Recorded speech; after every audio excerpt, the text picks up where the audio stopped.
Hello everyone, स्वागत है आप सभी का मेरे यूट्यूब चैनल पर। आज हम स्टडी करेंगे एनसीईआरटी बुक से। 11th क्लास की एनसीईआरटी की बुक है इंडिया का फिजिकल एनवायरनमेंट या इंडिया की फिजिकल ज्योग्राफी के बारे में। तो इसमें हम सेकंड चैप्टर स्टडी करेंगे, स्ट्रक्चर एंड द फिजियोग्राफी। इससे पहले मैंने इंडिया की लोकेशन के बारे में वो चैप्टर है वो आपको पढ़ाया था। उसमें मैंने बताया था कि मेनलैंड इंडिया कितना एरिया है, किस किस इंटरनेशनल बाउंड्री है वो हम शेयर करते हैं, एलएसी एलओसी का कंसेप्ट क्या है, एजिज पॉइंट क्या है। तो ये सारी चीजें हम इससे पहले के लेक्चर में पढ़ चुके हैं। ये जो यहाँ पे पैराग्राफ आपको दिख रहा है, ये जो पैराग्राफ है इसमें कुछ बातें बताई गई हैं। जियोलॉजिकल टाइम स्केल्स के बारे में जिक्र किया गया है, फॉर्मेशन ऑफ अर्थ के बारे में जिक्र किया गया है। तो ये हम पढ़ेंगे फंडामेंटल ऑफ फिजिकल ज्योग्राफी में। तो बेसिकली स्टार्ट हमने यहाँ से करना है। अभी कितने रीजन्स में हमने डिवाइड किया है इंडिया को जियोलॉजिकल रीजन के अंदर, उससे पहले थोड़ा थोड़ा बता देती हूँ। ये कह रहे हैं कि जैसे कि आप जानते हो अर्थ की हिस्ट्री भी, अर्थ इवोल्व हुई भाई, अर्थ की जो लाइफ है, हम जो भाई अर्थ जब फॉर्मेशन हुई अराउंड 4600 मिलियन ईयर अगो हुई। तो जैसे जैसे अर्थ इवोल्व हुई, कॉन्टिनेंट बनते गए, तो उससे क्या हुआ, अलग अलग ज्योग्राफी बनती गई। कहीं रिवर का फॉर्मेशन हुआ, कहीं माउंटेन का फॉर्मेशन हुआ, कहीं आपका प्लेन एरिया बना। तो इस तरह से है धरती है वो हमारी इवोल्व हुई। और ये कैसे हुई, यहाँ पे दो फोर्सेस काम करे। कौन कौन से फोर्सेस ने काम किया?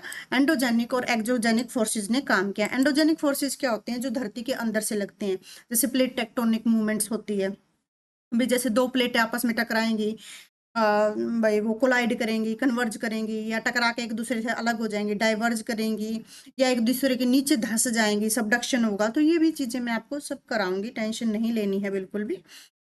तो कभी कहते हैं कि इंडियन प्लेट है और ऑस्ट्रेलियन प्लेट है वो एक ही हिस्सा होते थे, लेकिन ऑस्ट्रेलियन प्लेट है मूव करके कहाँ चली गई, वो साउथ ईस्ट डायरेक्शन में चली गई। और इंडिया की प्लेट है वो किस में चली गई? नॉर्थ डायरेक्शन में चलेगी। ये थोड़ा सा देखो आप यहाँ पे, ये हमारा इंडिया है कि भी ये नॉर्थ की डायरेक्शन में चला गया। अभी मैं आपको इधर ऑस्ट्रेलिया लेके आती हूँ। तो ऑस्ट्रेलिया देखो, ऑस्ट्रेलिया कहाँ पे है? साउथ में, मतलब इंडिया के साउथ में और ईस्ट में है। साउथ ईस्ट डायरेक्शन में ऑस्ट्रेलिया की प्लेट मूव कर गई। ठीक है, तो ये थोड़ी सी चीजें आपको याद रखनी है अभी के लिए। इस पैराग्राफ में अभी के लिए यही चीजें याद रखनी है। और उसके बाद जो एंडोजेनिक और एक्सोजेनिक फोर्सेस लगे, उससे लेटरल मूवमेंट हुई प्लेट्स की, और उससे आज के जो स्ट्रक्चर हैं और जो जियोमॉर्फिक प्रोसेस आपको जो बहुत टाइम लगता है जियोमॉर्फिक प्रोसेस में, और उससे क्या हुआ, इंडियन सब कॉन्टिनेंट का फॉर्मेशन हुआ। और अलग अलग फॉर्म जो ज्योग्राफी है वो अब हमारे सामने है। कहीं पे पहाड़ हैं, कहीं पे नदियां हैं, कभी प्लेन एरिया है, कहीं कोस्टल एरिया है। तो ये सारी चीजें, तो इसमें हमने तीन जो जियोलॉजिकल डिविजन्स के बारे में पढ़ना है। एक है peninsular block, Himalaya and other peninsular mountain, और इंडो गंगा ब्रह्मपुत्र प्लेन। अच्छा, पेनिनसुला के बारे में एक चीज आपको पता होनी चाहिए कि हम इंडिया को पेनिनसुला क्यों कहते हैं। ये देखो, अगर आप मैप में देखोगे तो यहाँ पे क्या है, यहाँ पे हमारा अरेबियन सी है। नीचे आओगे आप तो यहाँ पे आपको क्या दिखेगा? यहाँ पे आपको इंडियन ओशियन दिखेगा। ठीक है, ये हमारा इंडियन ओशियन है। इधर हमारा क्या है? इधर बे ऑफ बंगाल है। तो ये तीन तरह से, तीन साइड से क्या है, पानी से घिरा हुआ है। तो इसको हम क्या कहते हैं? पेनिनसुला। क्या कहते हैं? पेनिनसुला। जैसे ये हो गया, यहाँ पे इंडियन ओशियन हो गया। अगर मैं यहाँ की बात करूं तो ये बे ऑफ बंगाल हो गया। तो तीन तरह से हमारी जो लैंड है वो क्या है? पानी से घिरी हुई है। तो इसीलिए इसको क्या कहते हैं? पेनिनसुला कहते हैं। और अभी इसमें एक चीज और आपने देखी थी कि यहाँ देखो, हिमालय और अदर पेनिनसुलर माउंटेन। अब ये देखो मैप में, देखो आप यहाँ पे आ जाओ, जहाँ पे मैं क्लिक कर रही हूँ। ठीक है, यहाँ पे हमारा हिमालय है, यहाँ पे हिमालय, हिमालय ये हिमालयन रीजन आ गए सारे। ठीक है, यहाँ पे हमारा पहाड़ है, सारा हिमालय है। तो ये तो हमारा हो गया नॉर्थ में हिमालय। तो मैंने आपको बताया ना कि यंग माउंटेन है। लेकिन अगर आप कहाँ आओगे, अगर आप आओगे साउथ में, तो साउथ में भी आपको पता है ना कि ये सबसे हमारा ओल्ड मास है, ये सबसे स्टेबल मास है इंडिया का। यहाँ पे क्या है, जो पहाड़ है उनको बोलते हैं पेनिनसुलर माउंटेन। क्या बोलते हैं? Peninsular mountain. ओके, और फिर आता है कि इंडस नदी, गंगा नदी और ब्रह्मपुत्र नदी ने जो प्लेन एरिया बनाया उसके बारे में। तो ये तीन मेजर जियोलॉजिकल रीजन है इंडिया के। कोई पूछ ले, क्वेश्चंस आ जाए तो ये आपको बताने हैं। अच्छा, एक चीज मैं आपको और बताना चाहती हूँ, और वो चीज ये है, कि जैसे मैंने आपको पहले के लेक्चर में भी थोड़ा सा बताया था, इसी में भी बता देती हूँ कि पहले एक पूरा कॉन्टिनेंट होता था, ठीक है, इसको क्या बोलते थे, पेंजिया। इसके बाहर बाहर पानी होता था, उसको क्या बोलते थे, पेंथलासा बोलते थे। फिर ये पेंजिया बीच से टूट गया, दो हिस्सों में डिवाइड हो गया, बीच में फिर क्या हो गया, पानी एंटर कर गया, और इस पानी को हमने टैथी सी बोला था, जहां से हिमालय की फॉर्मेशन होती थी। कुछ कुछ छोटी छोटी बातें हैं, आपको याद रखनी है। उसके बाद हम देखते हैं पेनिनसुलर ब्लॉक के बारे में, हम देखते हैं। कहते हैं जो नॉर्दर्न बाउंड्री है पेनिनसुलर ब्लॉक की, may be taken as irregular line of running from Kutch along the western flank of the Aravalli Range near the Delhi and roughly parallel to the Yamuna and the Ganga as far as Rajmahal Hill and the Ganga Delta। अब देखो इसमें ये थोड़ी सी ना complicate language है, मैं आपको थोड़ा सा सिंपल करके समझाती हूँ। ये देखो मैप में चलते हैं हम एक बार, ये हमारा मैप है,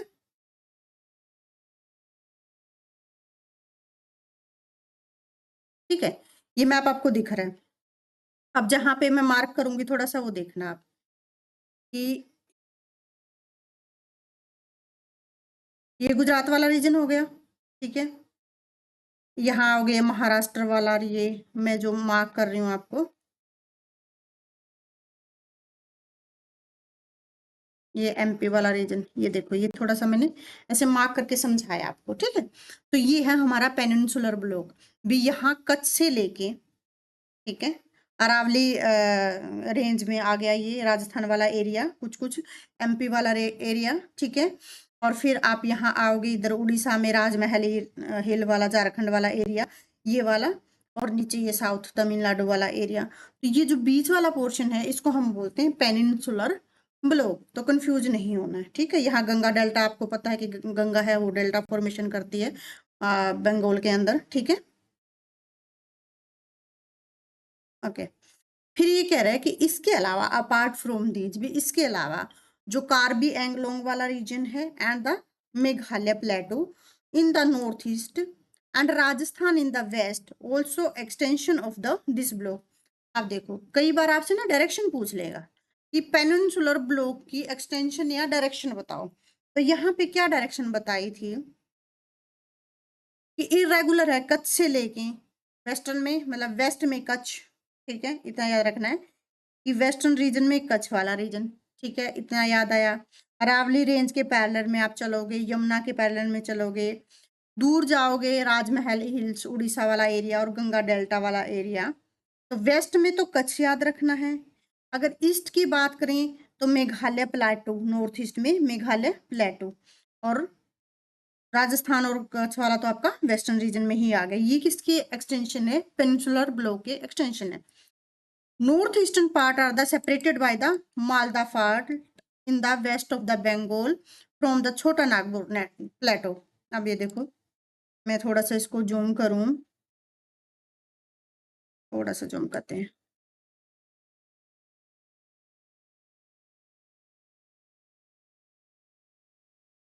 ये आपको दिख रहा है, ओके। अभी मैं मार्क कर देती हूँ, ये देखो झारखंड, झारखंड से ये आ जाओगे आप वेस्ट बंगाल, ठीक है। तो ये यहाँ पे छोटा नागपुर वाला झारखंड वाला, और ये एरिया है छोटा नागपुर वाला एरिया है, ठीक है। और यहीं पे कहीं आपका क्या है, मोल्दा फोल्ट है, जहाँ मेरा कर्सर चल रहा है, मोल्दा फोल्ट।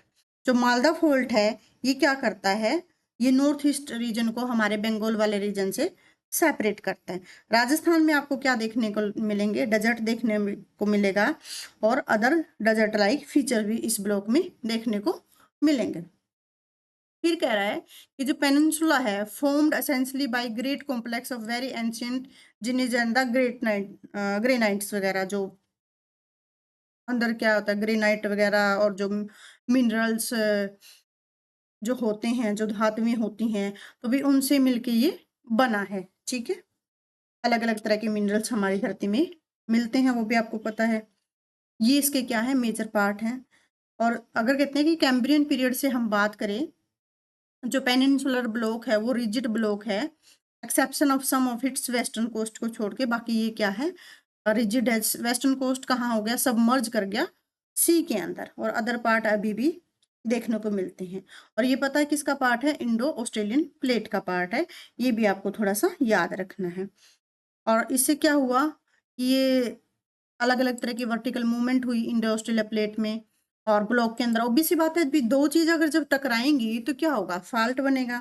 और इससे जब फाल्ट बनेगा तो वैलीज क्रिएट होंगी, रिफ्ट वैली, जैसे नर्मदा की, तापी की, महानदी की, सतपुड़ा ब्लॉक के माउंटेन है, वो इसके एग्जाम्पल्स हैं। अब कहते हैं जैसे कुछ रेजिडुअल माउंटेन्स अभी छोटे माउंटेन बचे हैं, तो अरावली हिल्स हैं, वो भी किसका पार्ट है, पेनिनसुलर ब्लॉक का पार्ट है। और Nallamala hills, Javadi hills, Velikonda hills and the Palakonda range, ये सब क्या है, महेंद्रगिरी रेंज। अच्छा, आपको ना क्या करना है, एक बार आपने इनकी लोकेशन देखनी है। आप मुझे बताओगे कि ये हिल्स हैं कहाँ कहाँ पे, अरावली, नल्लामल्ला, जावड़ी, वेलिकोंडा, पालकोंडा, महेंद्रगिरी हिल्स, ये ना एक बार आप जाके मेरे कहने से मैप में देखे तो आपको थोड़ा सा समझ आएगी लोकेशंस। ओके, तो ये था हमारा पेनिनसुलर ब्लॉक के बारे में। अच्छा, इसमें कुछ रिवर्स हैं ईस्ट फ्लोइंग, मतलब जो ईस्ट डायरेक्शन में रन करती हैं और जो डेल्टा भी बनाते हैं, जैसे कि महानदी, कृष्णा, कावेरी, गोदावरी, ये इनके एग्जाम्पल हैं। क्वेश्चंस पूछ लिए जाएंगे। देखो, अगर मैं इसको थोड़ा सा जूम करें हमारे मैप को, ठीक है, तो जो बे ऑफ बंगाल वाले रीजन में आके गिरती है, मतलब कि ईस्ट साइड में, जैसे भी नर्मदा, तापी, ठीक है, ये जो कृष्णा, गोदावरी, तो ये इनका जो बहाव है ना वो किस साइड होगा, ईस्ट साइड है, आके कहाँ गिरेंगी, बे ऑफ बंगाल में, तो इसलिए इनको बोलते हैं ईस्ट फ्लोइंग रिवर्स। इतना आपको याद रखना है। उसके बाद हम बात करते हैं, किसकी बात करेंगे, हिमालय की और पेनिनसुलर माउंटेन की बात करेंगे। कहते कि अगर हिमालय की बात करें और अदर पेनिनसुलर माउंटेन की बात करें तो ये क्या है, यंग है, वीक हैं और फ्लेक्सिबल हैं। अगर इनके ज्योग्राफिकल स्ट्रक्चर को देखें, unlike the rigid and the stable peninsular block, मतलब जो इंडिया का ये जो बीच वाला हिस्सा है ये बहुत ही हार्ड रॉक का बना हुआ है, जबकि अगर हम हिमालय की बात करें तो ये क्या है, ये बहुत ही क्या है, अभी यंग स्टेज में है, अभी भी ये ग्रोइंग स्टेज में है, वीक है, फ्रजाइल है। They are still subjected to interplay the exogenic और एंडोजेनिक फोर्सेज, इसमें लगते रहते हैं भाई, कंटिन्यू प्रोसेस में है। तो अर्थ के अंदर जो एक्टिविटी हो रही है, फोर्सेज जो लग रहे हैं, फोल्ट बन रहे हैं, फोल्ड बन रहे हैं, थ्रस्ट बन रहा है, तो ये सारा अभी ग्रोइंग फेज में है। These mountains are the tectonic origin, कई बार पूछ लेंगे कि हिमालय का ओरिजिन कैसा है, टेक्टोनिक इन ओरिजिन, मतलब कि दो प्लेट आपस में टकराती हैं तब जाके इनका फॉर्मेशन हुआ। Dissected by fast flowing rivers, अब स्टीप स्लोप है तो यहाँ से कोई रिवर आएगी तो वो क्या होगी, फास्ट फ्लोइंग, काफी तेजी से पानी है वो रन ऑफ करेगा। अब इस तरह से पानी तेजी से रन ऑफ करेगा तो ऑब्वियस सी बात है, पहली बात तो हिमालय जो हमारा है वीक है, यूथ स्टेज में, एकदम से पानी तेज बहाव के साथ आएगा तो इस पत्थर को क्या करेगा, वो काटेगा, काटेगा तो क्या बनेगी, वैलीज बनेंगी, गोर्जेज बनेंगी, वी शेप की वैलियां बनेंगी, ऊपर से पानी आएगा तो वाटरफॉल का स्ट्रक्चर बनेगा। ठीक है, तो ये कुछ चीजें हैं जो आपको याद रखनी है स्टेज के अंदर। किस स्टेज के अंदर, ये कहना चाह रहा है अगर माउंटेन्स टेक्टोनिक इन ओरिजिन होंगे तो वहां पे जो रिवर होंगी वो फास्ट फ्लोइंग होंगी, और फास्ट फ्लोइंग रिवर है हमेशा यूथफुल स्टेज में होती है, मतलब यंग होती हैं, और यंग होंगी तो उनमें एनर्जी ज्यादा होगी, एनर्जी ज्यादा होगी तो वो फिर, जैसे अगर हम बात करें ना नौजवानों की भी बात करें, यंग खून की, कहते हैं ना यंग ब्लड है, बॉयल कर रहा है, तो वो क्या मचाएगा, मारकाटी मचाएगा, ये भी तो ऐसे ही करती हैं, तेजी से किसी के ऊपर गिरती हैं, पत्थर के ऊपर उसको काट देती हैं, वैलीज बनाती हैं, रैपिड्स बनाती हैं, जैसे पानी उछल उछल के नहीं चलता। आपने कभी रिवर राफ्टिंग की हो तो देखा ना, आपकी बोट है वो उछलती है कहीं पे, तो वो कहाँ क्या होता है, वो रैपिड्स होते हैं, और वाटरफॉल्स भी ऊपर से पानी आ रहा है, तो ये क्या है, इस जो यंग फ्लोइंग रिवर्स हैं उनके फीचर्स हैं एक तरह से। अब हम बात करते हैं इंडो गंगा ब्रह्मपुत्रा प्लेन के बारे में। तो ये तीसरी जियोलॉजिकल डिवीजन है इंडिया की, भी इंडस नदी, गंगा नदी और ब्रह्मपुत्रा नदी, ठीक है, ये क्या बनाती हैं, जियोसिंक्लिनल डिप्रेशन, मतलब ये बह के आई तो इस तरह से आती हैं तो फिर ये सिल्ट वगैरह, मिट्टी वगैरह जमा कर देती हैं, और उससे क्या होता है कि ये third phase of the Himalayan mountain formation approximately कब हुआ, 64 मिलियन ईयर अगो फॉर्मेशन इनका होता है। ये आपको इतना याद नहीं रखना है, ठीक है, लेकिन जो हमारा जो प्लेन एरिया बनता है ना वो याद रखना है आपने। जो प्लेन एरिया है ना वो 1000 से लेके 2000 मीटर तक की इनकी डेप्थ होती है, डेप्थ के बारे में बात कर रही हैं। तो ये था हमारा पेनिनसुलर ब्लॉक। अब मैं sorry, Indo Ganga Brahmaputra plain थोड़ा सा मैप में दिखा देती हूँ। ये देखो मैप में मैं पिन कर देती हूँ। यहाँ से आ जाओ, हाँ, हरियाणा, यूपी, बिहार, बंगाल और ये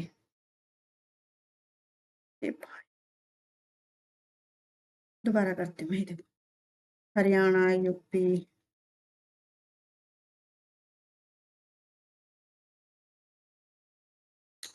बिहार, वेस्ट बंगाल, ठीक है, और ये रीजन बंगाल वाला। तो यहाँ पे क्या बनता है, प्लेन एरिया बनाता है। और इसकी ये जो डेप्थ है, ये लगा लो आप, पूरी इतनी आप लगा सकते हो यहाँ से लेके, ठीक है, इतनी डेप्थ इनकी आराम से होगी, ठीक है। ओके जी, अब हम पढ़ेंगे फिजियोग्राफी के बारे में, कि भाई हमारे पास क्या आउटकम आती है, क्या स्ट्रक्चर आती है, क्या प्रोसेस है, क्या स्टेज ऑफ डेवलपमेंट रहे। तो जो लैंड ऑफ इंडिया है उसमें बहुत डाइवर्सिटी है, हमें पता है। इसके अलग अलग फिजिकल फीचर्स हैं, वो भी हमें पता है। नॉर्थ का अलग है, कि नॉर्थ में क्या है, वास्ट रग्ड टोपोग्राफी, हमें पता है कि हिमालयन रेंज है, तो ऑब्वियस सी बात है। और वहाँ पे टोपोग्राफी क्या है, रफ टफ है। और पीक्स हैं, बहुत ब्यूटीफुल वैलीज हैं, डीप गोर्जेज हैं। मतलब मुझे तो याद आ जाती है जब भी मैं कभी उधर जाती हूँ, मनाली साइड जाते हैं या देहरादून जाते हैं या हिमालय जाते हैं, तो उधर की सॉरी हिमाचल जाते हैं, तो वहाँ की जो नेचर है वो बस भूलते ही नहीं है। ऐसा मन करता है कि वहीं बस जाएं।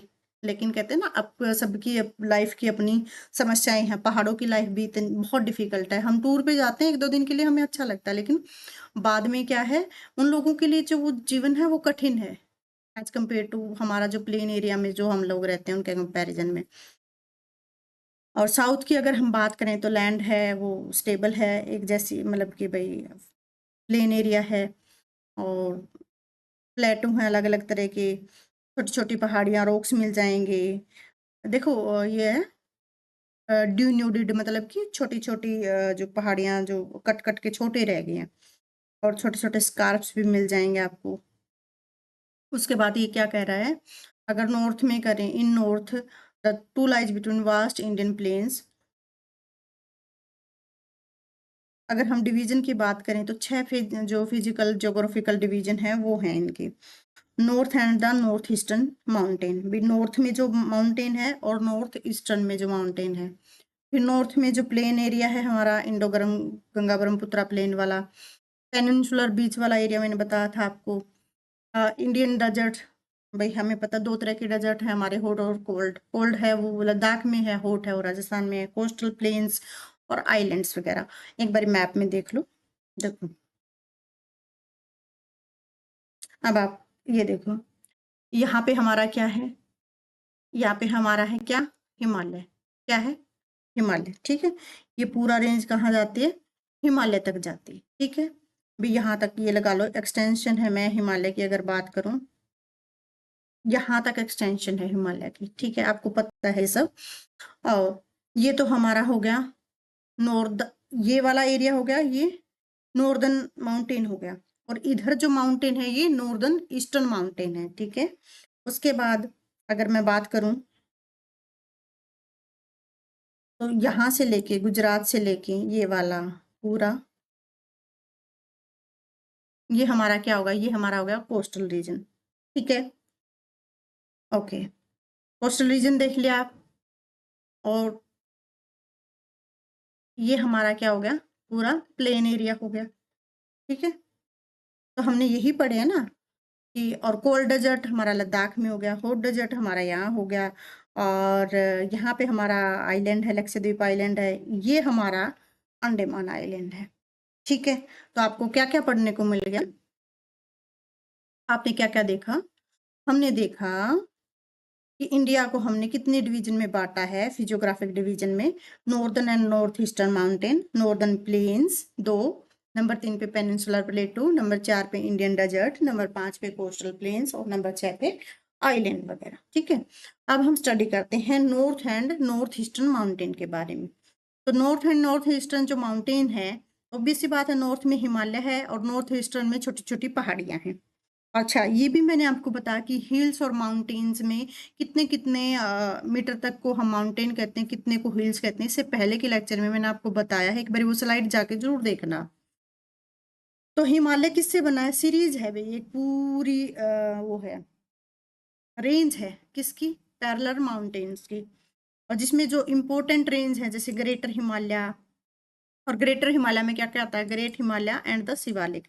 शिवालिक और ग्रेट हिमालय मिलके क्या बनाते हैं? ग्रेटर हिमालय बनाते हैं। और अगर ओरिएंटेशन की बात पूछ लें इस रेंज की, तो north west to the south east, मतलब कि यहाँ देखो, यहाँ हमारा हिमालय है, ठीक है।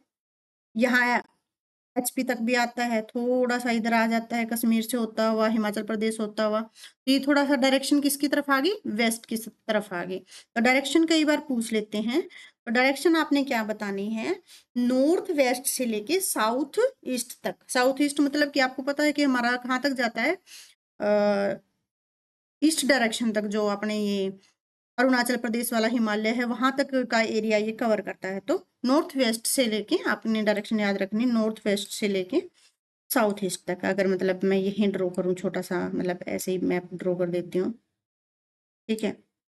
अब यहाँ हिमालय आ गया, ठीक है, यहाँ से होता हुआ ये पूरा इस तरह से जाता है, ठीक है। तो ये डायरेक्शन है इसकी, नॉर्थ वेस्टर्न से लेके नॉर्थ साउथ ईस्ट तक, ठीक है। North west to south east direction में ये पड़ता है। जो हिमालय है, Himalaya in the Darjeeling and the Sikkim region lies in the east west direction. जो हिमालय है दार्जिलिंग और सिक्किम में, ये ईस्ट वेस्ट डायरेक्शन में पड़ता है।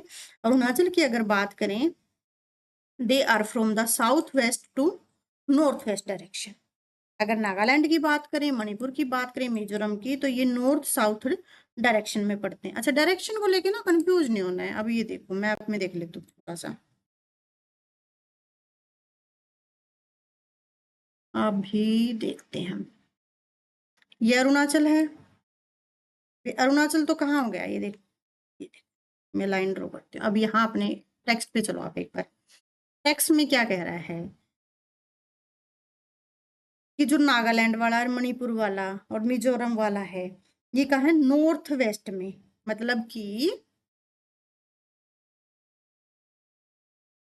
ऐसे ऐसे चलते हैं। तो ऊपर तो क्या होगी? नॉर्थ डायरेक्शन होगी, और ये फिर धीरे धीरे धीरे धीरे धीरे ऐसे आते रहते हैं। तो ये कौन सी डायरेक्शन होगी? ये नॉर्थ से साउथ वेस्ट डायरेक्शन में ये जाते हैं, ठीक है। कंफ्यूज नहीं होना। उसके बाद हमने क्या करना है कि जो अप्रोक्सीमेट जो लेंथ है ग्रेट हिमालय की, ग्रेट हिमालय की जो लेंथ है सेंटर की अगर बात करें, तो ये 2500 किलोमीटर है। और कहाँ से? East to west, east to west 2500 kilometre है ये। और इसकी विड्थ की बात करें तो 160 से लेके 400 किलोमीटर नॉर्थ टू साउथ। मतलब ये तो होगी, इतना लंबा है ये हमारा। इस तरह से इसकी मोटाई या चौड़ाई है, ठीक है। अच्छा, इसमें भी कंफ्यूज नहीं होना भी। ईस्ट से वेस्ट की तरफ अगर जा रहे हैं, देखो,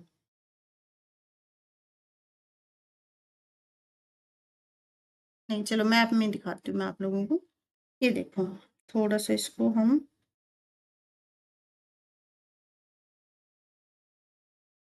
ये मैप दिख रहा है आपको? अब देखो, यहां से आप चलोगे, जहां ये कर्जर है मेरा, जहां एरो आपको दिख रही है, यह क्या है हमारा? ये है हमारा ईस्टर्न रीजन। ईस्टर्न से आप वेस्टर्न की तरफ जाते हो, ठीक है, वेस्ट की तरफ जाते हो। ये तो हमारा अभी सेंट्रल एक्सिस के बारे में बात करता है, तो 2500 किलोमीटर तक का ये है। अगर हम विड्थ की बात करें, तो ये 160 से 400 किलोमीटर की, मतलब मोटा कितना है नॉर्थ टू साउथ, मतलब इस तरह से भी ये चौड़ाई कितनी है हिमालय की, ठीक है। उसके बाद ये क्या कह रहे हैं?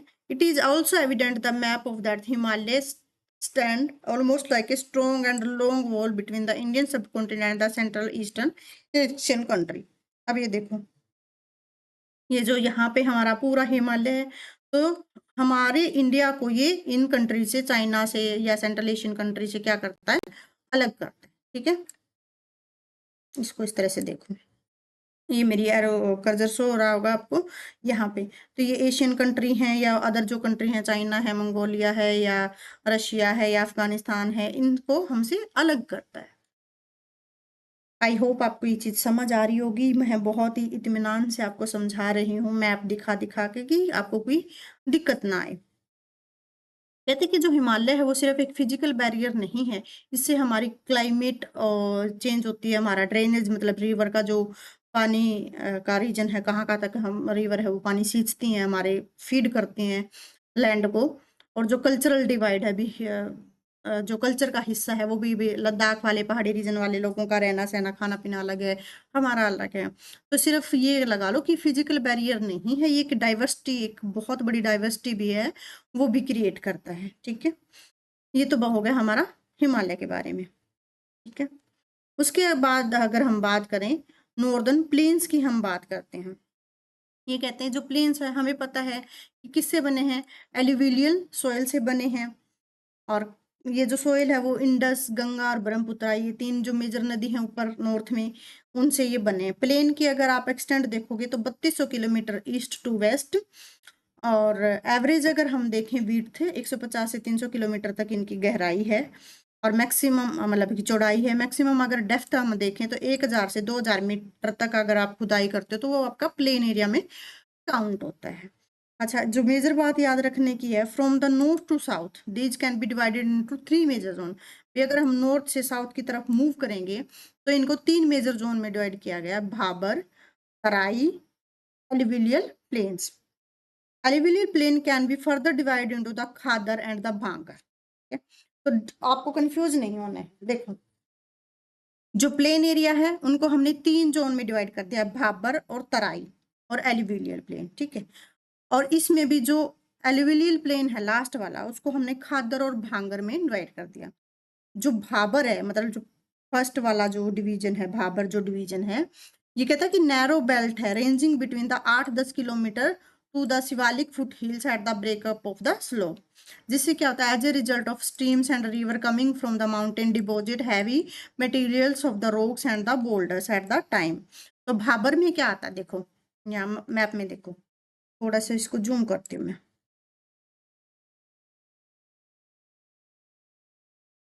ये देखो, मान लो कि यहाँ से कोई रिवर बह के आई, ठीक है, शिवालिक रेंज हिमालय तक, उत्तराखंड तक, यहाँ तक। अब रिवर बह के आएगी, पहाड़ों से रिवर आएगी, ऊंचाई से आएगी, तो वो मोटे मोटे बोल्डर्स लेके आएगी, वहीं पे मोटे मोटे पत्थर लेके आएगी, तो वहीं पे वो डिपोजिट कर देगी। तो भाबर वाला एरिया यहीं तक सीमित रह जाता है। ठीक है, उसके बाद क्या कह रहा है, और रिवर क्या होती है इसमें डिसअपियर हो जाती है, क्योंकि देखो बड़े बड़े पत्थरों के नीचे पानी चलता हमें नहीं दिखेगा। फिर कहते हैं कि south of the Bhabar there is a Terai belt. अब ये देखो, जो ये नेपाल वाला रीजन है ना, थोड़ा सा और जूम करती हूँ मैं। जो ये नेपाल वाला रीजन है, यहाँ जो रीजन है यूपी वाला, नेपाल वाला, इस रीजन को बोलते हैं हम तराई रीजन। नेपाल से जो नीचे की तरफ हमारा एरिया है यूपी वाला जो, और नेपाल और यूपी के बीच में जो रीजन है उसको बोलते हैं तराई रीजन। क्या बोलते हैं, तराई रीजन। इसमें क्या है,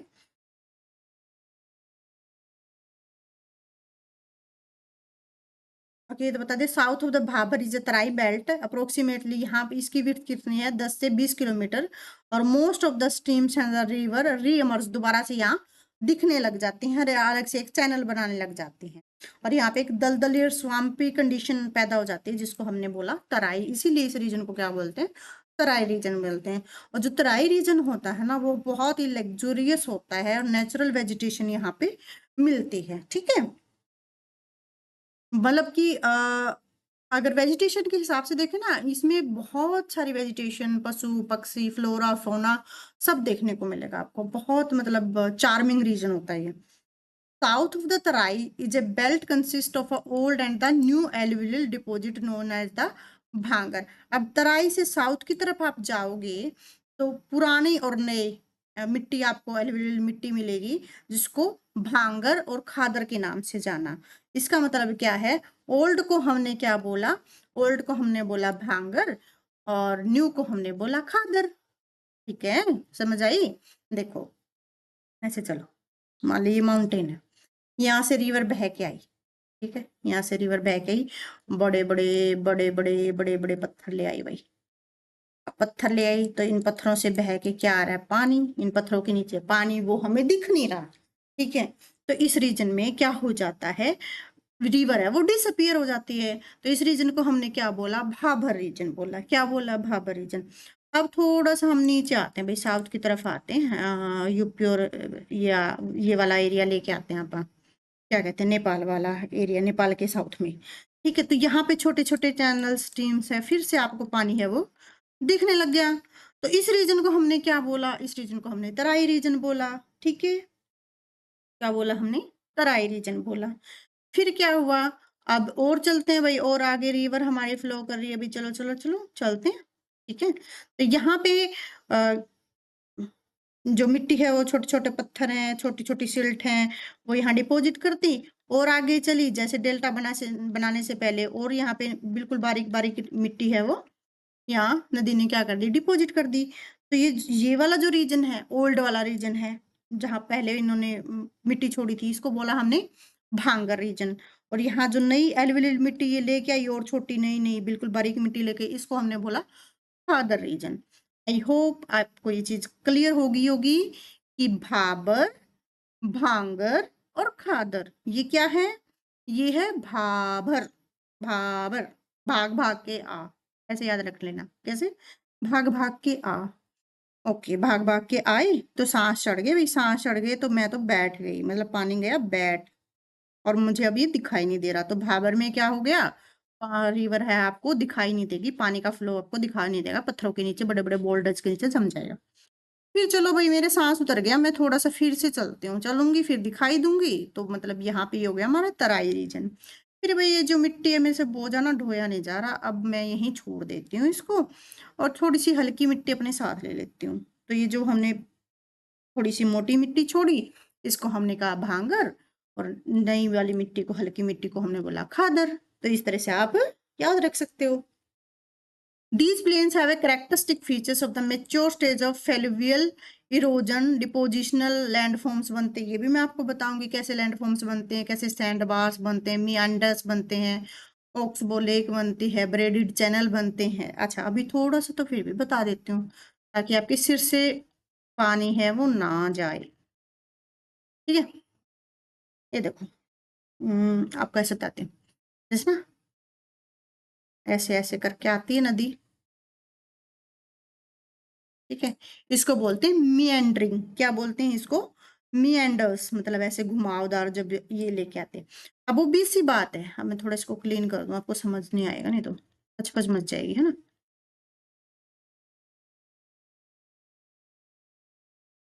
यहाँ से बना देती हूँ, देखो यहाँ थोड़ा सा प्लेन एरिया दिख रहा है ठीक है, यहाँ बनाते हूँ। अभी मान लो कि नदी ऐसी ऐसी ऐसी करके आ रही है।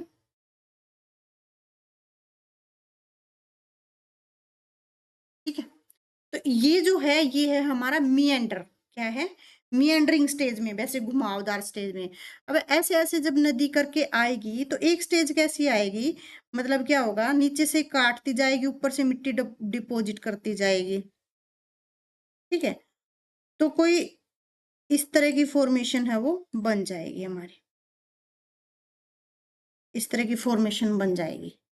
ठीक है, इसको बोलते हैं ओक्स बो लेक। मतलब ये थोड़ा मैंने चौड़ा बना दिया, अगर इसको मैं थोड़ा सा साथ में लेके आऊंगी तो क्या बन जाएगा, ये जो हमारे बैल होते हैं ना, गऊ जो होती है हमारी, जो गायें होती है, उसके पैर के शेप की वो एक अलग से वाटर बॉडी क्रिएट हो जाती है, अलग से लेक क्रिएट हो जाती है, तो उसको बोलते हैं ओक्सबो लेक। क्या बोलते हैं, ओक्सबो लेक।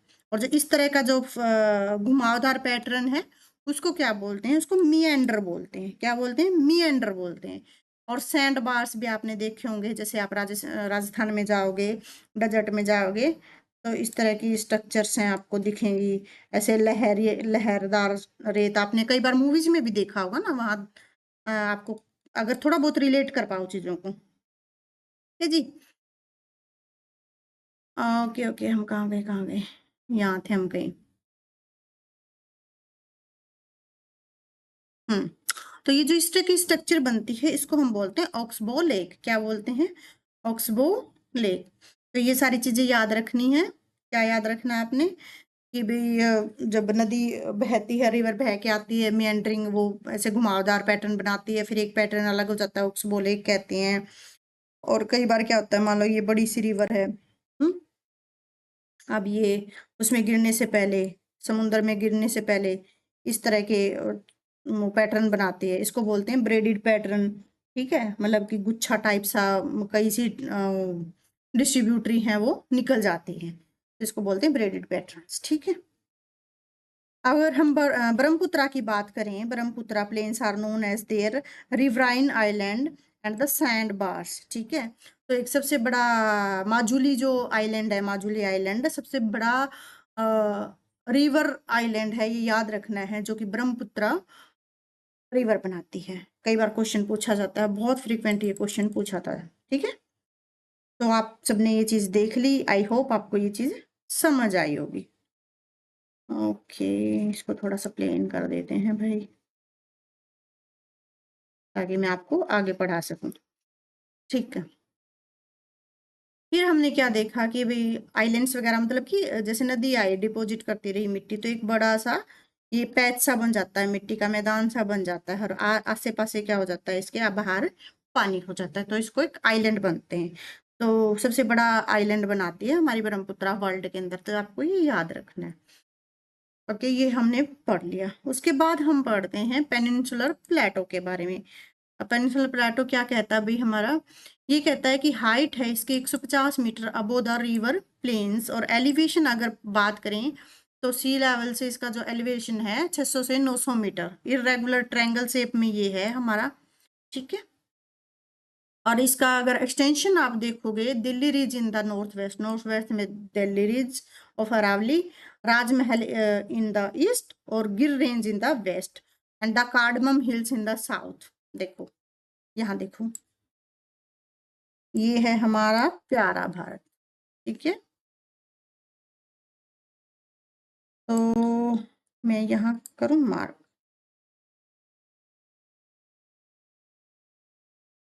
ये मार्क करते चलो, यहाँ से आ जाओ आप, दोबारा फिर मार्क करते हो यार, देखो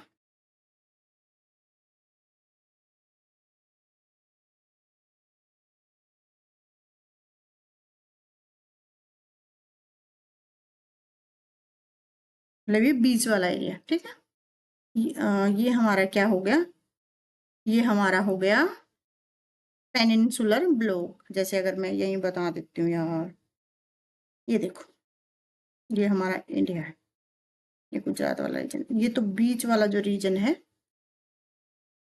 अच्छा नहीं बन रहा ना, देखो ऐसे बना देते हैं बड़ा सा, तो ये बीच वाला जो सारा रीजन है, इसको हम बोलते हैं पेनिनसुलर ब्लॉक। क्या बोलते हैं, पेनिनसुलर ब्लॉक, या प्लेटो कह लो।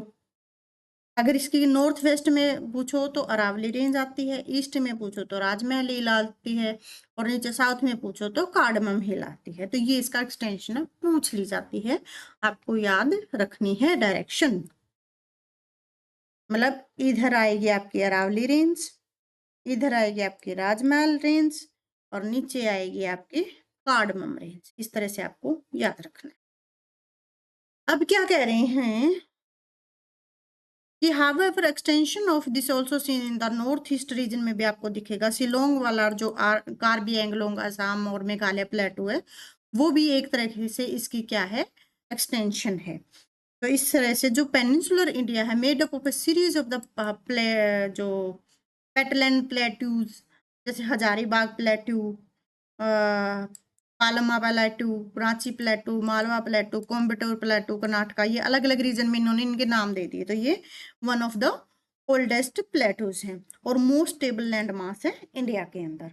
आई होप आपको ये चीज समझ में आ गई होगी। क्वेश्चन इनसे डायरेक्टली फ्रेम होते हैं, एक्सटेंशन से बेसिकली भी, किसकी एक्सटेंशन कहाँ तक है। अब कहते हैं कि जो ये जो प्लेटूज हैं, यहाँ पे ये ब्लॉक माउंटेन से बने हुए हैं। किससे बने हुए हैं, ब्लॉक माउंटेन से बने हुए हैं।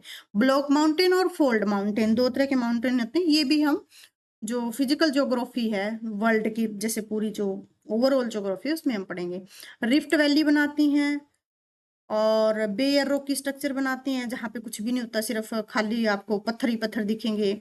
और हिल्स मिलेंगी, वॉल्स लाइक क्वार्टराइज डाइक वगैरह, ये सारी हैं जो नेचुरल साइट्स मिलेंगी किसकी, वाटर स्टोरेज की। और जो वेस्टर्न और नॉर्थ वेस्टर्न प्लेटू है इसमें क्या है, आपकी presence of the black soil है। अब हम बात करते हैं जो पेनिनसुलर प्लेटू है undergone recurrent phases of the upliftment. भाई ये अपलिफ्ट होता रहा, इसके अंदर एक्टिविटी है जो क्रिस्टल फॉल्टिंग है, फ्रैक्चर्स हैं वो होते रहे, जैसे भीमा फाल्ट है जो कि स्पेशल मेंशन किया जाता है कि इसमें सिस्मिक एक्टिविटी होती रहती है भीमा फाल्ट के अंदर। अब जैसे बहुत सारी रिवराइन है, जैसे चंबल रिवर है, भिंड है, मोरीना है, ये रफ टोपोग्राफी का एक एग्जाम्पल माना जाता है। रफ टफ, चंबल का डाकू सुना है ना आपने, कौन था चंबल का डाकू, बताओ, नाम बताओ मुझे कमेंट बॉक्स में। On the basis of the prominent relief, जैसे ना आप, मैं आप बात बताऊं आपको, जैसे हिस्ट्री के अंदर क्या होता था, हिस्ट्री में जैसे ये अपने जब मराठा होते थे ना, गोरिल्ला वारफेयर में बड़े माहिर थे। और ये गोरिल्ला वारफेयर क्यों है, क्योंकि वहाँ की जो टोपोग्राफी था ना, चंबल वाला रीजन ऐसा था, ऊंचा नीचा पहाड़ी इलाका, कहीं जंगल कहीं कुछ, तो ये रफ टफ टोपोग्राफी के लिए मशहूर था हमारा चंबल वाला रीजन। ठीक है, प्रोमिनेंट रिलीफ की बात करें तो इसको तीन इसमें बोर्ड बेसिकली तीन ग्रुप में डिवाइड किया, डेक्कन का प्लेटू, सेंट्रल हाईलैंड और नॉर्थ ईस्टर्न प्लेटू। बस इसमें क्या है, क्वेश्चंस जो आपके आएंगे ना वो एक्सटेंशन से रिलेटेड ज्यादा आते हैं कि भी किस प्लेटू की एक्सटेंशन कहाँ तक है। अब हम डेक्कन प्लेटू की बात करते हैं कि it is bordered by the Western Ghat. अगर हम इस तरह से बात करें तो इधर हमारे वेस्टर्न घाट आ गए, ये वाला एरिया पूरा क्या हो गया, वेस्टर्न घाट आ गया। Eastern Ghat in the east, इस साइड ईस्टर्न घाट है, ठीक है। एंड द सतपुड़ा विंध्या, दोबारा से करती हूँ मैं आपको, देखो ये इधर आपके वेस्टर्न घाट आ गए, इधर आपके ईस्टर्न घाट आ गए, ठीक है। ये सतपुड़ा विंध्या रेंज आ जाती है आपकी, इसमें आ जाती है उसमें एमपी में, ठीक है। एमपी और महाराष्ट्र वाले रीजन में ये आ जाती है, सतपुड़ा विंध्या रेंज आ जाती है। नीलगिरी महाराष्ट्र में मिलती, इसके कर्नाटक में आपको मिलती है। और तमिलनाडु अन्नामलाई वाले रीजन, केरला के अंदर कार्डमम हिल मिलती है। अगर वेस्टर्न घाट की हम बात करें, इस साइड की अगर बात करें तो ये क्या है, थोड़े से ज्यादा एलिवेटेड हैं, ऊंचे उठे हुए हैं एज कम्पेयर टू ईस्टर्न, क्योंकि इस साइड हमारा हिस्सा जो ईस्टर्न घाट है ये हमारा थोड़ा दबा हुआ है, वेस्टर्न घाट थोड़ा उठा हुआ है, ठीक है। और इसकी अगर रेंज की बात करें, वेस्टर्न घाट की 1500 metre, height increasing north to south, जैसे मतलब इस तरह से आते हैं नॉर्थ से लेके साउथ की तरफ, तो हाइट है वो इंक्रीज हो जाती है। अन्नई मुड़ई क्वेश्चन पूछ लिया जाता है, इसकी हाईएस्ट पीक है 2695 मीटर की पेनिनसुलर प्लेटो में। लोकेटेड कहाँ पे है, अन्नामलाई हिल्स में, अन्नई मुड़ी अन्नामलाई हिल्स में है वेस्टर्न घाट में। और उसके बाद अन्नाई मुड़ई के बाद क्या आती है, डोडा बेटा, ये नीलगिरी हिल्स तमिलनाडु में पड़ती है, जो हाईएस्ट क्या है, ओरिजिन है पेनिनसुलर ब्लॉक का वेस्टर्न घाट के अंदर। तो दो चोटियां याद रखें, अन्नईमुड़ी और अन्नामलाई हिल्स, ये आपको याद रखनी है। फिर हम बात करते हैं ईस्टर्न घाट की। ईस्टर्न घाट है, देखो क्योंकि नदियां इधर फ्लो होके आती हैं, ठीक है, ये थोड़े ही क्या है, पोरस भी हैं, क्या है, पोरस रीजन भी है इनका, नदियां काट देती है ना, पत्थर को काट देती हैं, तो इसलिए क्या है, थोड़ी से पोरस इन नेचर भी है ईस्टर्न घाट। डिसकंटिन्यूस ऑब्वियस सी बात है, बीच में कट लग गया तो डिसकंटिन्यू हो गए। और यहाँ की जो चोटियां मैंने आपको बताई, थोड़ा सा सबडक्ट हो रहा है ओशियन के अंदर, तो चोटियां भी थोड़ी सी कम एलिवेटेड है, मतलब पहाड़ियां थोड़ी कम ऊंचाई की हैं। महानदी गोदावरी कृष्णा ये ईस्ट फ्लोइंग रिवर्स हैं, आपको याद रखना है, डेल्टा बनाती हैं ये भी याद रखना है। और इसकी इंपॉर्टेंट जो रेंज है, पालाकोंडा रेंज, नल्ला मल्ला महेंद्रगिरी, ये इसकी मेजर रेंज है। ईस्टर्न और वेस्टर्न घाट है वो एक नीलगिरी हिल्स पे, मतलब नीलगिरी हिल, ईस्टर्न वेस्टर्न घाट यहाँ तमिलनाडु में एक पॉइंट पे मिलते हैं, इनको क्या बोलते हैं, नीलगिरी हिल्स बोलते हैं, जो कॉमन पॉइंट है ईस्टर्न और वेस्टर्न घाट का। फिर अगर हम सेंट्रल हाईलैंड की बात करें, जैसे फिर से मैं ये ड्रॉ कर दिया, तो ये हो गया हमारा सेंट्रल वाला एमपी वाला जो रीजन है, एमपी वाला जो रीजन आता है, एमपी उड़ीसा वाला रीजन है, ये सेंट्रल हाईलैंड में काउंट होता है। तो सेंट्रल हाईलैंड क्या कहता है कि वेस्ट में कहाँ है, क्या है, अरावली रेंज है। सतपुड़ा रेंज है formed by the series of scarped plateau, भाई प्लेटू हैं छोटे छोटे और जिनकी हाइट है 600 से 90 मीटर तक की ऊंचाई तक सी लेवल से। This form the north most boundary of the Deccan प्लेटू, यहाँ पे मतलब कि अगर हम ये पूरा डेक्कन प्लेटू माने फिर तो ये क्या होगी, इसकी नॉर्थ मोस्ट बाउंड्री होगी, मतलब नॉर्थ में तो यही हो गया ना, सेंट्रल हाईलैंड ही हो गया। Classic example of the relict mountain and highly denudated, मतलब कि इरोडेड है, डिसकंटिन्यू रेंज है, मतलब इस तरह से कहीं छोटे कहीं बड़े हैं, वो इस तरह की रेंज आपको मिलेगी। उसके बाद क्या कह रहे हैं कि एक्सटेंशन है पेनिनसुलर प्लेटो की can be seen as far as the Jaisalmer, तो वेस्ट में है, और covered by the longitudinal sand high ridges crescent shaped dunes हैं, बारखन, जिनको क्या बोलते हैं, बारखन। राजस्थान में आप जाओगे ना, ऐसे लहरिए से पैटर्न मिलेंगे, ऐसे चंद्रमा शेप के आप देखते होगे, इसमें रेत में इस तरह के पैटर्न लहरे से आपको दिखेंगे, उनको क्या बोलते हैं, सैंड डून्स, और इनको बारखन्स बोलते हैं। वेरी वेरी इंपॉर्टेंट टर्मिनोलॉजी है, याद रखनी है आपको। और इसमें भी मेटामॉर्फिक प्रोसेस होती रहती है, जियोलॉजिकल हिस्ट्री इसकी रही है। और उसके बाद मेटामॉर्फिक रॉक का फॉर्मेशन होता है, मार्बल, स्लेट, ये किसके एग्जांपल है, मेटामॉर्फिक रॉक के एग्जांपल है। अगर इसकी हम हाइट की बात करें सेंट्रल हाईलैंड की, तो ये 700 से 1000 मीटर तक का सी लेवल से, और स्लोप अगर हम बात करें तो नॉर्थ से नॉर्थ ईस्टर्न की तरफ इसकी डायरेक्शन, मतलब कि नॉर्थ से नॉर्थ ईस्टर्न डायरेक्शन है। अब ये देखो, मैं फिर से बना देती हूँ यार, ये यहाँ बना लेते हैं, ये देखो, ये मैं बना दी गुजरात, यहाँ राजस्थान कहीं हो गया, यहाँ एमपी, और ये तो ये नॉर्थ, और नॉर्थ से ही नॉर्थ की तरफ ईस्ट डायरेक्शन में जा रहा, तो ये नॉर्थ ईस्टर्न डायरेक्शन होगी, क्या होगी, नॉर्थ ईस्टर्न डायरेक्शन होगी। ओके, तो जो most of the tributary of the river Yamuna यहाँ से ओरिजिन होती हैं, ठीक है, सेंट्रल हाईलैंड से। और river Yamuna origin in the Vindhya and the Kaimur range, कहाँ से ओरिजिन होती है, विंध्या और कैम्योर रेंज से। Banas is the only significant tributary of the river Chambal that originate from the Aravali in the west. Very very important, star लगा रहे ना, कि बनास एक ऐसी ट्राइब्यूटरी है चंबल की जो अरावली रेंज से वेस्ट रीजन से क्या होती है, ओरिजिनेट होती है। और ईस्टर्न एक्सटेंशन है जो सेंट्रल हाईलैंड का, वो राजमहल हिल्स है। अगर मैं यहाँ जाऊँ उड़ीसा वाले रीजन में, तो यहाँ पे राजमहल हिल आ जाएंगे। अगर हम साउथ की बात करें, साउथ में क्या आ गया, छोटा नागपुर प्लेटू आ जाएगा इसकी, ठीक है। तो ये तो हमारी बात होगी सेंट्रल हाईलैंड की। अब हम बात कर लेते हैं नॉर्थ ईस्टर्न प्लेटो के बारे में, नॉर्थ ईस्टर्न प्लेटो। अब हम आ जाएंगे इस साइड, ये मेघालय वाली साइड आ जाएंगे। तो मेन पेनिनसुलर प्लेटो की हमने बात कर ली। It is believed that the force exerted by the north eastward movement of the Indian plate time of the Himalayan, भाई फोर्स है वो एग्जिस्ट, बार बार लगते रहते हैं, नॉर्थ ईस्टर्न डायरेक्शन में लगते रहते हैं। तो इस करके एक फॉल्ट क्रिएट हो जाता है राजमहल हिल्स और मेघालय प्लेटो के बीच में, जिसको मालदा फॉल्ट कहते हैं। क्या बोलते हैं, मालदा फॉल्ट। इसके बीच में राजमहल हिल्स और मेघालय के बीच में, जो हमारे मेन इंडिया को ईस्टर्न रीजन से डिस्कनेक्ट करता है या सेपरेट करता है। वहां पे ऑब्वियस सी बात है कि जो दो चीजें जुड़ी हुई हैं और वो फिर अलग हो जाएंगी, तो वहां पे एक डिप्रेशन बन जाएगा। और उस ऑब्वियस सी बात है, जगह खाली होगी तो क्या होगा, कोई ना कोई उस जगह को भरेगा। जैसे दो दोस्तों के बीच में अगर लड़ाई हो जाए तो तीसरा उसको फिल करने के लिए आ जाता है ना, ऐसे ही यहाँ पे भी ये चीजें चलती रहती हैं, ठीक है।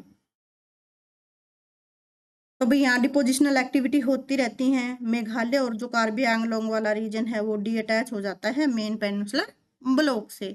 तो फिर पहले जैसी बात नहीं रहती ना, दो दोस्तों में अगर लड़ाई हो जाए और फिर अगर वो फिर से उनके बीच में दोस्ती बनती है, तो पहले जैसी दोस्ती नहीं रहती है। तो इसी तरह से हमने भी पहले जैसा दोस्ती नहीं रखी है, हमने भी एक अलग प्लेटो बना लिया है, कार्बी एंगलोंग वाला मेघालय वाला रीजन हमने बना लिया है। और जो बीच में दरार डाली थी वो किसने डाली थी, मालदा फोल्ट ने डाली थी, तो याद रखना है। मेघालय प्लेटो को अगर हम फर्दर अगर हम सब डिवाइड करें, तो मेघालय में कौन कौन सी ये हैं, अपनी हिल्स हैं, गैरो, खासी, जैंतिया। ये किसके नाम पे हैं, जो ट्राइबल पीपल हैं उनके नाम पे हैं, उनके सरनेम है गैरो, खासी, जैंतिया। याद रखने, बहुत इंपॉर्टेंट है, सीरीज में भी लगाने के लिए आ जाते हैं कि west to east, east to west है, ये लगाओ, ठीक है। ट्राइबल ग्रुप के नाम पे ये एग्जिस्ट करती हैं। एक्सटेंशन इनका देखा जा सकता है Karbi Anglong hills of the Assam तक भी देखा जा सकता है, और सिमिलरली छोटे नागपुर प्लेटो, क्योंकि मैंने बताया था ना छोटा नागपुर प्लेटो के बीच में फाल्ट आता है, माल्टा फाल्ट, ठीक है, राजमहल हिल, छोटा नागपुर प्लेटो और ये मेघालय वाला प्लेटो।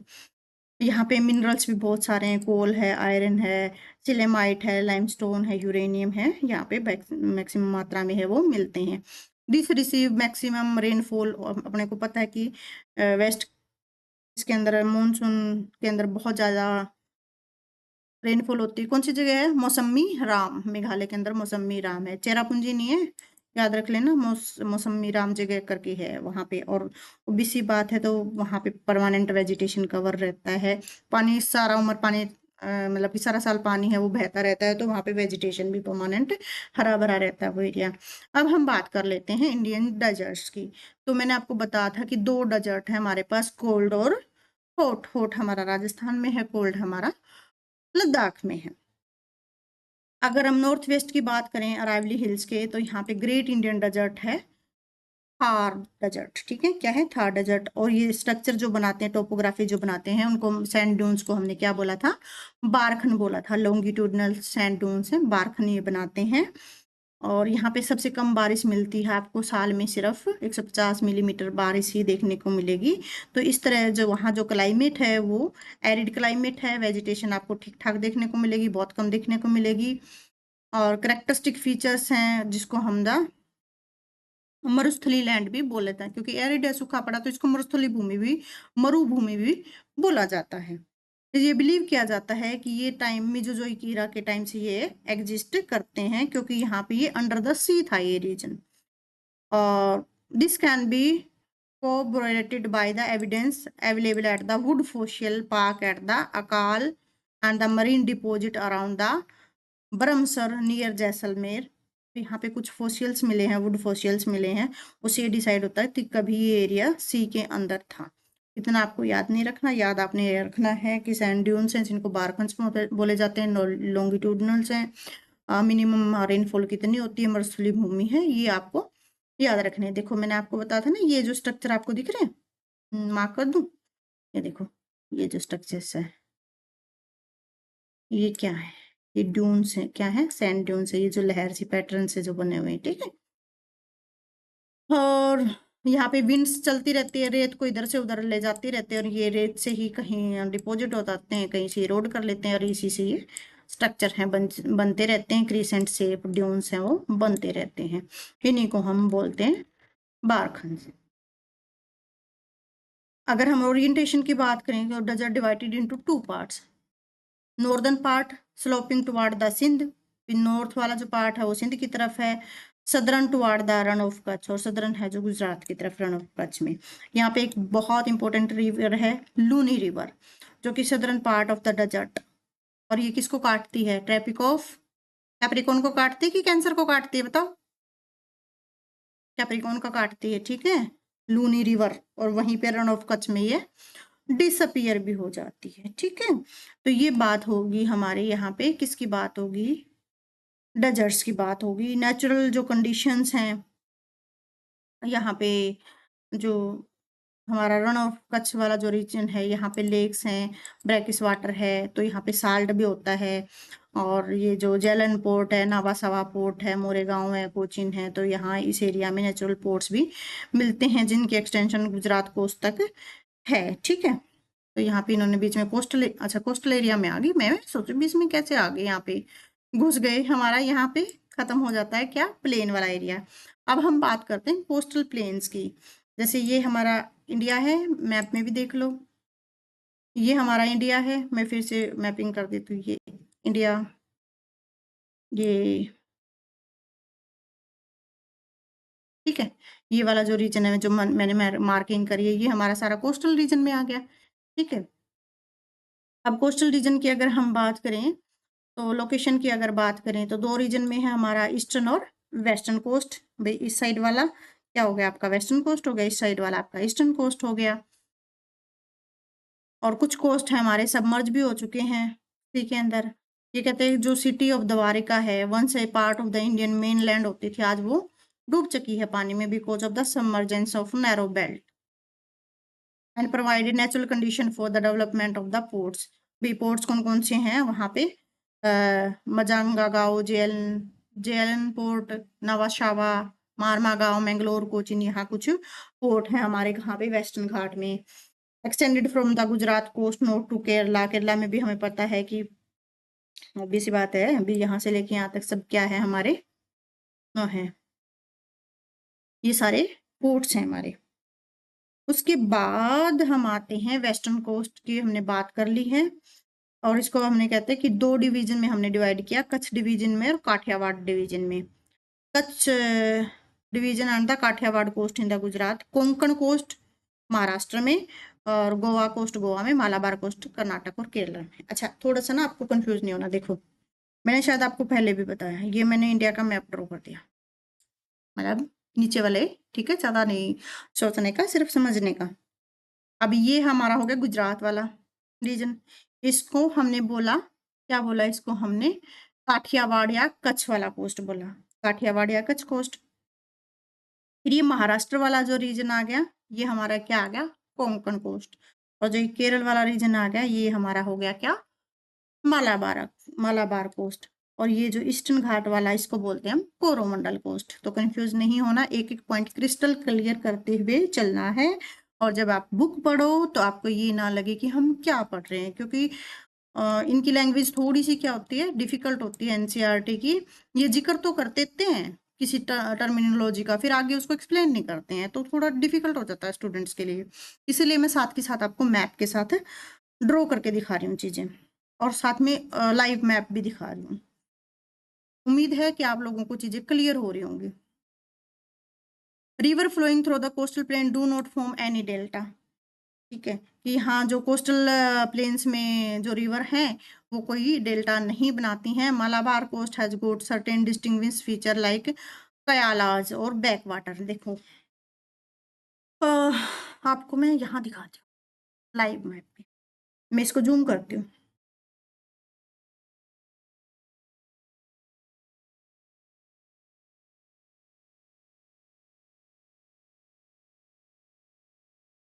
देखो, अब ये देखो,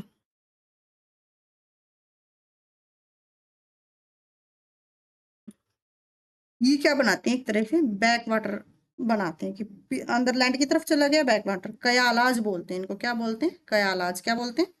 कयालाज। थोड़ा और जूम करूं, ये देखो, ये हमारा आ गया गोवा वाला रीजन, और यहाँ केरल और कर्नाटक में जो बोट रेस भी फॉर्मेशन, बोट रेस होती है ना यहाँ पे, ये यहाँ जाओ,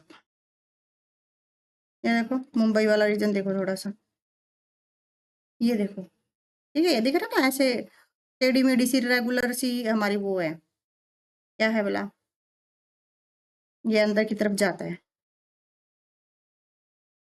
ये देखो, तो पानी है ये अंदर की तरफ चला जाता है, तो इस तरह की फॉर्मेशन बनती है, ठीक है। तो इसको क्या बोलते हैं? कयाला। क्या बोलते हैं? कयाला। बैक वाटर्स मतलब कि, और ये बहुत ही फिशिंग के लिए, इनलैंड नेविगेशन के लिए यूजफुल हैं, और टूरिस्ट पॉइंट ऑफ अट्रैक्शन बनते हैं। अभी मैंने आपको बताया ना, एक नेहरू ट्रॉफी, वल्ला वल्लमकली बोट रेस का नाम है, क्या है? वल्लमकली, जो कि कहाँ होता है?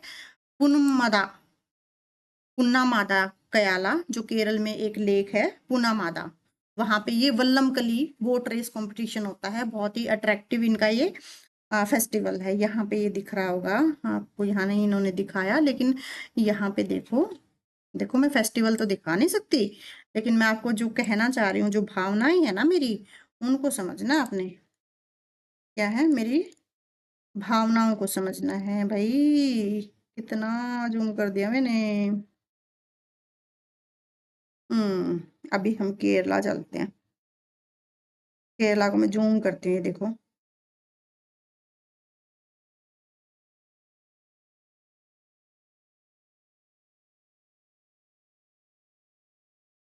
दिख रहे हैं मैंने आपको जो पहले दिखाए। तो ये इन एरिया में क्या होता है, इन एरिया में बैक वाटर जाता है, और एक बड़ा टूरिस्ट पॉइंट बन जाता है, और यहाँ पे इनकी रेस भी होती है। पूर्णामादा कयाला जो कि केरला में है, और वल्लमकली बोट रेस का नाम है, ठीक है, ये आपको याद रखना है। As compared to the western plain coast, eastern coastal plain is a broader and an example of the emerging coast. obvious सी बात है कि मैंने कहा कि ये क्या है, emerging coast है, ईस्टर्न कोस्ट है वो emerging coast है। वेल डेवलप्ड डेल्टा यहाँ बनते हैं, मैंने कि रिवर इधर आती हैं तो डेल्टा फॉर्मेशन बनाती हैं, ठीक है, और बे ऑफ बंगाल में जाके गिरती हैं, जैसे कि माही नदी का डेल्टा, सॉरी महानदी का डेल्टा, गोदावरी का, कृष्णा का, कावेरी का, तो ये क्या बनाते हैं, डेल्टा बनाते हैं। तो ईस्ट फ्लोइंग रिवर्स हैं वो डेल्टा बनाती हैं, वेस्ट फ्लोइंग रिवर्स हैं वो क्या बनाती, एस्चुरी बनाती हैं। ये भी आपको याद रखना है, ठीक है। क्या याद रखना है, एस्चुरी और डेल्टा में डिफरेंस याद रखना है, ओके।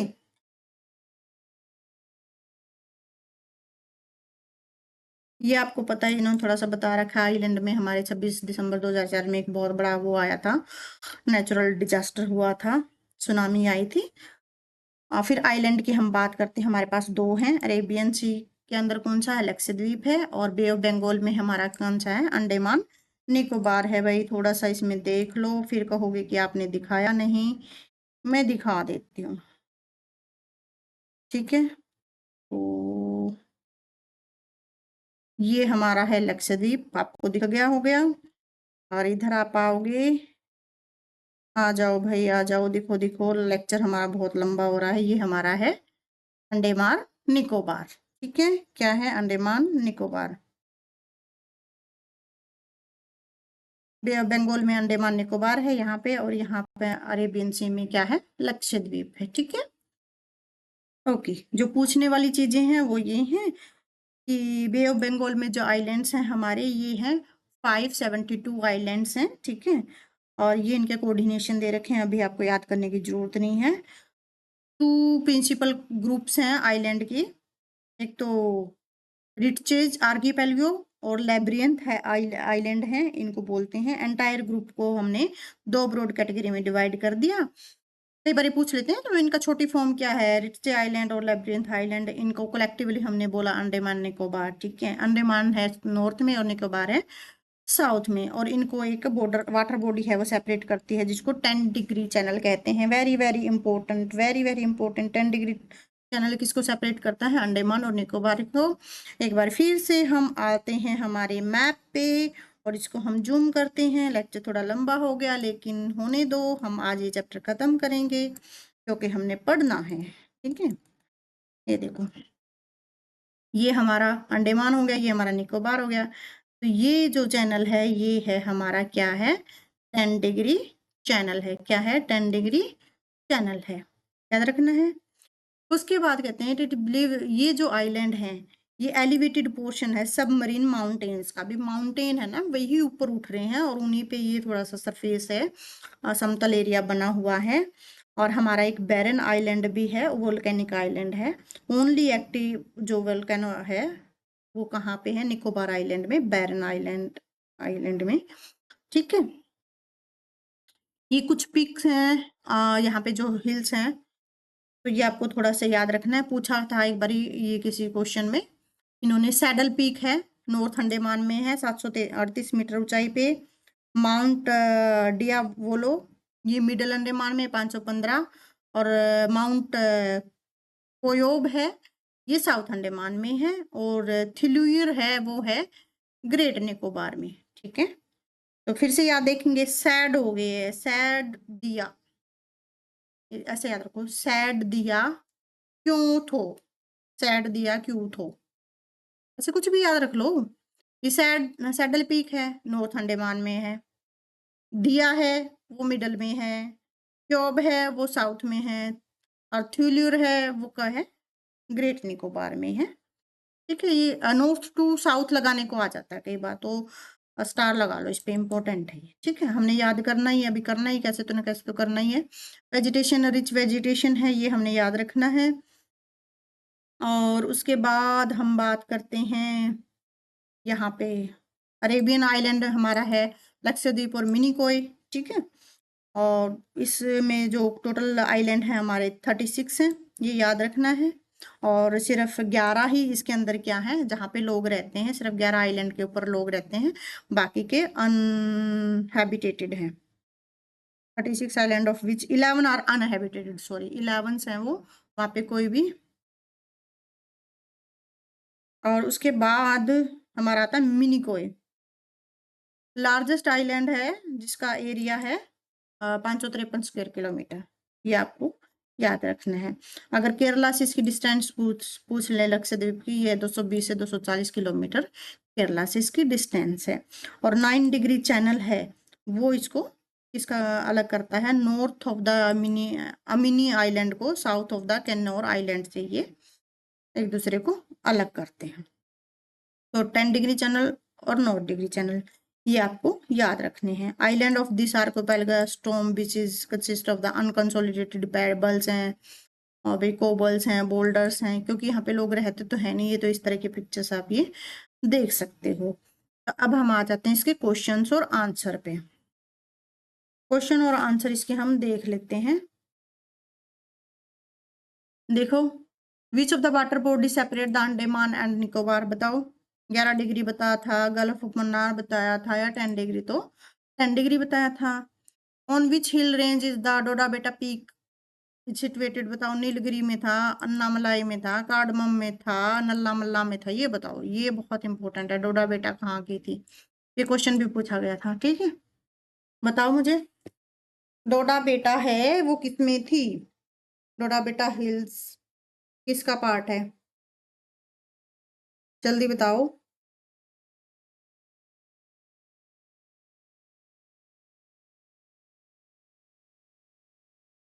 याद आ रहा है कुछ? तो किसका पार्ट थी? तमिलनाडु में। याद आ रहा है तमिलनाडु में क्या था? ईस्टर्न और वेस्टर्न घाट का सारा नीलगिरी हिल्स का पार्ट है ये। ठीक है, तो ये कुछ क्वेश्चंस हैं, आप प्रैक्टिस कर सकते हो। नेक्स्ट में हम पढ़ेंगे ड्रेनेज सिस्टम। क्या पढ़ेंगे? Drainage system. ओके, तो आज का लेक्चर यहीं खत्म करते हैं।